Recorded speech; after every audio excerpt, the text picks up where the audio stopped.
Hello दोस्तों, हम लोग द एम लक्ष्मीकांत का 4th chapter the preamble of the constitution पढ़ रहे हैं। दोस्तों इसका फर्स्ट पार्ट हम लोग ने कंप्लीट कर चुका है। उसमें हम लोग डिफिनेशन पढ़े, इंग्रेडिएंट ऑफ द प्रिम्बल पढ़े, कीवर्ड 4 कीवर्ड पढ़े। वो कौन कौन सा थे दोस्तों? Sovereign, socialist, secular and democratic हम लोग ने कंप्लीट कर लिया। इस पार्ट में दोस्तों हम लोग रिपब्लिक से शुरू करेंगे। तो आइए जानते हैं कि रिपब्लिक का मतलब क्या होता है। दोस्तों ये democratic politic can be classified into 2 category. Democratic politic 2 category का होता है दोस्तों, मोनार्की एंड रिपब्लिक। मोनार्की मतलब क्या होता है? हेरिडेटरी हेड होते हैं, वहाँ पे अगर उनके पिता मरे तो बेटा या बेटी बनेगी, मतलब सक्सेशन रूप में चले आते हैं।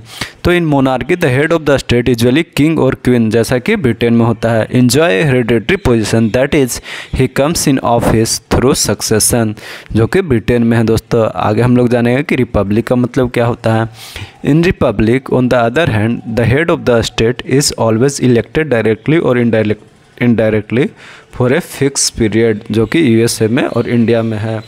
हम लोग इनडायरेक्ट रूप से जैसे प्रेसिडेंट को चुनते हैं दोस्तों, जो हम चुनते हैं एमपी एमएलए, वो प्रेसिडेंट को चुनते हैं। और अमेरिका में डायरेक्टली इलेक्शन होता है प्रेसिडेंट का। तो अमेरिका में भी रिपब्लिक है और इंडिया में भी रिपब्लिक है। तो मोनार्की क्या होता है? हेरिडेटरी, मतलब, लेकिन रिपब्लिक होता है इलेक्शन के द्वारा, डायरेक्टली और इनडायरेक्ट इलेक्शन के द्वारा चुने जाते हैं। Republic also means 2 more thing। Republic also means 2 more thing। वो देखते हैं, wasting of political sovereignty in the people and not in the single individual like king. वो जो पॉलिटिकल सोवरेनिटी रहेगा दोस्तों, पावर, पॉलिटिकल पावर, वो पीपल के हाथ में रहेगा रिपब्लिक में, नहीं कि किंग और क्वीन जैसा कि ब्रिटेन में होता है। इंडिया में रिपब्लिक है तो मेन पावर पब्लिक के हाथ में है, हम सब के हाथ में है। अमेरिका में रिपब्लिक सिस्टम है तो मेन पावर वहाँ के पब्लिक के हाथ में है। सेकंड क्या है दोस्तों? सेकंड पॉइंट है the absence of any privilege class and hence all public office being open to every citizen without any discrimination. किसी तरह का डिस्क्रिमिनेशन दोस्तों नहीं होगा, किसी को स्पेशल प्रिविलेज नहीं दिया जाएगा। ये सब रिपब्लिक का फीचर है। फर्स्ट फीचर क्या है दोस्तों? Political sovereignty in the people, political power होगा वो पीपल के हाथ में होगा। और सेकंड पॉइंट है कि किसी को स्पेशल प्रिविलेज नहीं मिलेगा, सभी को इक्वल देखा जाएगा और विदाउट एनी डिस्क्रिमिनेशन। अगला मुख्य पॉइंट है दोस्तों जस्टिस। जस्टिस के बारे में हम लोग आगे पढ़ेंगे। दोस्तों जस्टिस एक बहुत बड़ा टर्म है। The term justice in the preamble embraces 3 distinct forms. 3 distinct form क्या क्या है? Socialist, economic and political. 3 type का जस्टिस है दोस्तों, social justice, economic justice and political justice. आइए हम लोग देखते हैं कि सोशल जस्टिस क्या है। Social justice denote the equal treatment of all citizen without any social distinction based on caste, colour, race, religion, sex and so on. Social justice का मतलब किसी तरह का डिस्क्रिमिनेशन नहीं होगा on the basis of colour, race, religion, sex and so on. अगर male है, female है तो सबको इक्वल देखा जाएगा। अगर मुस्लिम, हिंदू, सिख, ईसाई किसी भी रिलीजन से बिलोंग कर रहा है तो इक्वल देखा जाएगा। ये सब है दोस्तों सोशल जस्टिस का मतलब। आगे हम लोग देखेंगे economic and political justice. Economic justice denote the non discrimination between people on the basis of economic factor. किसी तरह का डिस्क्रिमिनेशन इकोनॉमिक फैक्टर पे नहीं होना चाहिए। ये इकोनॉमिक जस्टिस बात करती है। It involves the elimination of glaring inequality in wealth, income and property. जैसा कि हम लोग देखते हैं दोस्तों कि आफ्टर एलपीजी जो 1991 में हुई, लिबरलाइजेशन, प्राइवेटाइजेशन एंड ग्लोबलाइजेशन, उसके बाद एक इनकम इनइक्वालिटी बढ़ी। बड़े लोग, जो अमीर लोग हैं वो अमीर बनते गए और गरीब लोग वहीं पर रह गए। तो ये मिटाने के लिए इकोनॉमिक जस्टिस बात करती है। दोस्तों इकोनॉमिक जस्टिस और सोशल जस्टिस जो कि हम लोग पढ़े, social justice, no discrimination on the basis of caste, religion, sex and place of birth, ये दोनों मिला के बनता है डिस्ट्रीब्यूटिव जस्टिस। तो what is distributive justice? The combination of social justice and economic justice is called as distributive justice. अगर definition पूछेगा कहीं दोस्तों डिस्ट्रीब्यूटिव जस्टिस का, तो सोशल जस्टिस का डेफिनेशन और इकोनॉमिक जस्टिस का डेफिनेशन कंबाइन करके हम लोग वहाँ पे लिख सकते हैं कि ये डिस्ट्रीब्यूटिव जस्टिस होता है। आगे हम लोग देखेंगे कि पॉलिटिकल जस्टिस क्या है। सोशल जस्टिस हमने पढ़ लिया, इकोनॉमिक जस्टिस पढ़ लिया, आगे हम देखते हैं पॉलिटिकल जस्टिस क्या है। It implies that all citizen should have equal political rights, equal access to all political office and equal voice in the government. दोस्तों पॉलिटिकल जस्टिस का मतलब यह है कि किसी तरह का डिस्क्रिमिनेशन नहीं होना चाहिए। अगर हम किसी पॉलिटिकल ऑफिस को अप्रोच करना चाहते हैं या ज्वाइन करना चाहते हैं तो हम कर सकते हैं, या हम किसी पॉलिटिकल पार्टी से इलेक्शन लड़ सकते हैं। और वॉइस इन गवर्नमेंट सबका इक्वल सुनना जाना चाहिए। इन्हें कि हम रिच हैं तो हमारा ज़्यादा सुनना जाना चाहिए, या हम इस क्लास से बिलोंग करते हैं तो हमारा ज़्यादा सुना जाना चाहिए, ऐसा कुछ नहीं है। पॉलिटिकल जस्टिस सभी को इक्वल राइट देती है। आगे हम लोग पढ़ेंगे दोस्तों, जो हम लोग ने जस्टिस पढ़ा है दोस्तों, तो आइए देखते हैं कि ये सब justice, social, economic and political justice कहाँ से लिया गया है। The ideal of justice social, economic and political has been taken from Russian revolution, जो कि 1917 में हुई थी। अगला पॉइंट हम लोग पढ़ेंगे दोस्तों लिबर्टी। लिबर्टी दोस्तों आई थिंक इन 2017 और 18 इसमें यूपीएससी में प्रीलिम्स में डायरेक्ट क्वेश्चन पूछा है दोस्तों लिबर्टी से। डिफिनेशन, तो लिबर्टी का मतलब क्या होता है हम लोग जानते हैं। The term liberty means the absence of restraint on the activity of individual. ये दोस्तों डायरेक्ट क्वेश्चन पूछा था यूपीएससी में प्रीलिम्स में, तो हम लोग एक एक पॉइंट सही से पढ़ेंगे।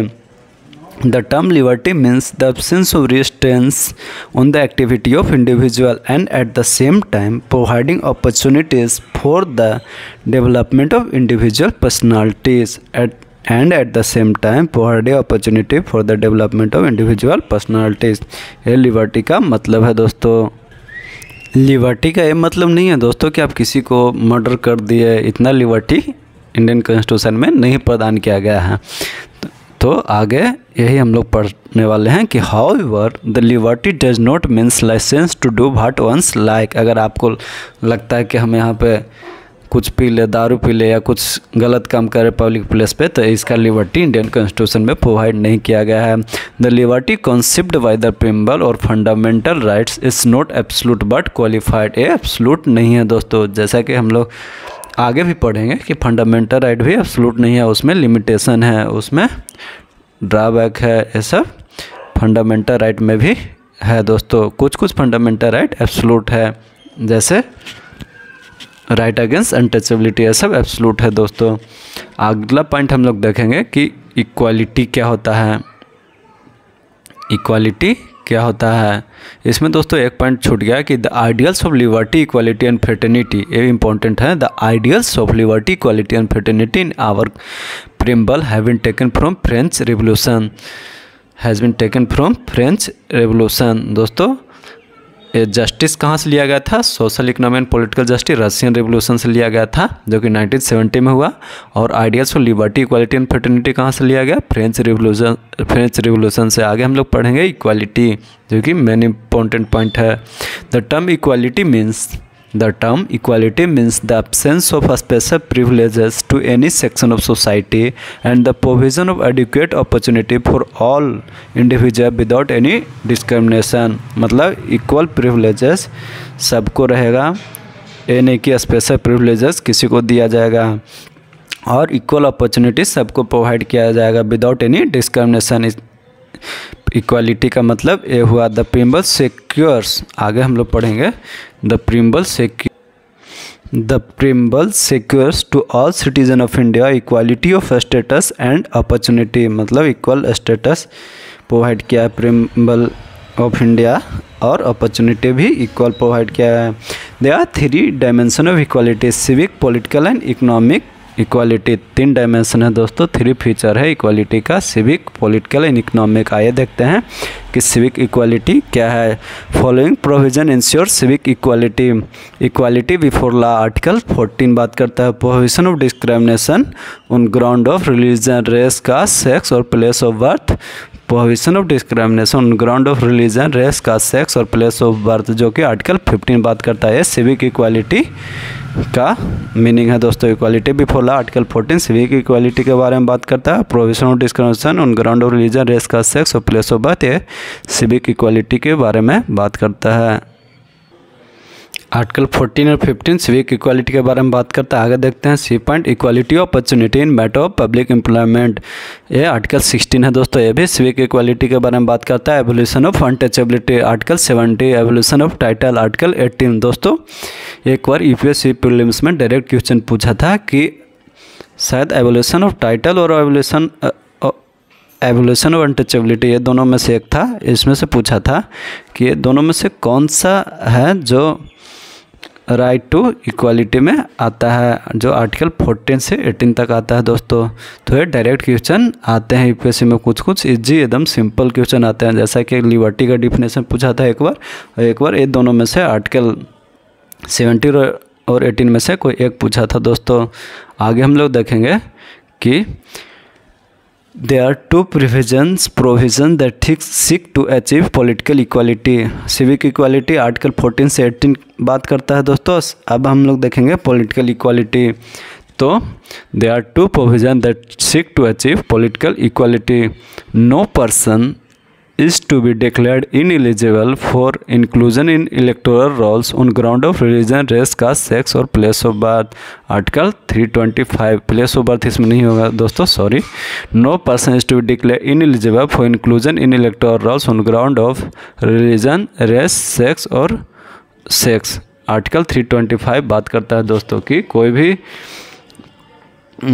कोई भी व्यक्ति इनएलिजिबल इलेक्टोरल रोल्स में इंक्लूड होने के लिए इनएलिजिबल नहीं हो सकता है उन ground of religion, race, caste और सेक्स के आधार पे, कि अगर वो मेल है तो उनको वोट देने का अधिकार नहीं मिलेगा, फीमेल है तो नहीं मिलेगा, इस रिलीजन से बिलोंग कर रहा है तो नहीं मिलेगा। ऐसा नहीं है। आर्टिकल 325 सबको हक दिया है कि वो इलेक्टोरल रोल में इंक्लूड कर सकते हैं। अगला है दोस्तों, अगला पॉइंट कि election to the Lok Sabha and state assembly to be on the basis of universal adult suffrage. Universal adult suffrage जो कि आर्टिकल 326 बात करते हैं। यूनिवर्सल एडल्ट सफरेज का मतलब क्या हो गया कि अगर आप एक पर्टिकुलर एज एक्वायर कर लिए हैं अभी, जो कि 18 है, तो आप वोट देने का अधिकार है आपका। तो पॉलिटिकल इक्वालिटी बात करता है कि कोई भी व्यक्ति without any discrimination on ground of religion, race और सेक्स वो इलेक्टोरल रोल में इंक्लूड हो सकता है। और दूसरा है कि सभी को एडल्ट सफरेज दिया जाएगा आर्टिकल 326 के तहत। तो आर्टिकल 325 और 326 पॉलिटिकल इक्वालिटी के बारे में बात करता है। अगला पॉइंट हम लोग देखेंगे, जो कि हम लोग देख लिए सिविक इक्वालिटी, पॉलिटिकल इक्वालिटी। अगला देखेंगे सोशल इक्वालिटी। तो DPSP the directive principle of state policy, the directive principle of state policy article 39, जो कि directive principle of state policy part 4 of the Indian constitution में है दोस्तों, आर्टिकल 36 to 51 तक। तो DPSP secures to man and women equal rights to an adequate means of livelihood and equal pay for equal work. यानी कि man है तो उसको ज़्यादा पे करेगा और वोमेन है तो कम पे करना चाहिए, ऐसा नहीं है। DPSP सबको equal pay for equal work के लिए बात करता है। तो ये सोशल इक्वालिटी के बारे में बात करता है। तो दोस्तों इक्वालिटी में 3 पढ़ लिए, सिविक, पॉलिटिकल एंड सोशल। तो हम लोग इक्वालिटी ख़त्म कर दिया। अगला पॉइंट हम लोग पढ़ेंगे फ्रेटर्निटी, जो कि